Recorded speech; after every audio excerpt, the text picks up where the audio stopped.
Prezident fermerlarga yengillik berdi. Assalomu alaykum aziz muxlis. Agarda bizning kanalimizda mehmon bo'lsangiz, bizga obuna bo'lishni hamda videolarimiz ostida bir dona like tugmasini bosib qo'yishni unutmang. Fermerlar soliqdan qarzini vaqtida to'lay olmagani uchun shu paytgacha yig'ilib qolgan 1 trillion so'mlik peniyani undirishdan voz kechiladi.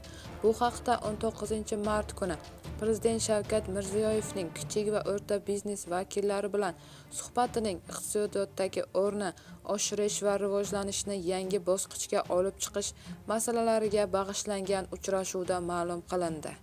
Shuningdek, hozirda barcha toifadagi tadbirkorlarga faoliyatini tugatish uchun bir xil talab belgilangan, ya'ni kattami kichikmi barcha moliyaviy auditdan o'tishga majbur. Oqibatda ixtiyoriy tugatishga ariza bergan minglab kichik korxonalar qachon tekshiruvchi kelib auditdan o'tkazishini kutib turadi. Shu bois bu jarayon ham soddalashishi e'lon qilindi.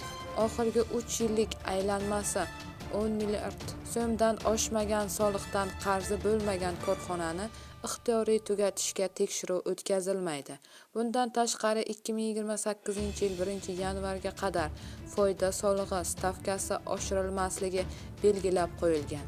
Prezident tadbirkorlarda yangilik qilish, tannarxni pasaytirish, sifatni yaxshilash orqali yangi bozorga chiqarishga ishtiyoq tobora kuchayib borayotganini ta'kidladi. Lekin ularning hammasi ham buning uchun qayerga borib, kimga uchrashish, qayerdan mutaxassis yangi texnologiya olib kelishni bilmasligini qayd etdi. Shu bois 20 ta tumanda kichik va o'rta sanoat korxonalarini rivojlantirish bo'yicha loyiha ofislari tashkil etiladi.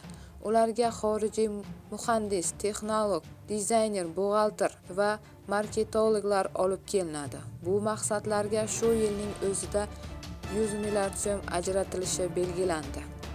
Loyiha ofislari korxonalarga tannarxni tushirish, sifat va texnologiyani yaxshilashga, ularni yiriklashtirib, sanoat darajasiga olib chiqishga ko'maklashadi.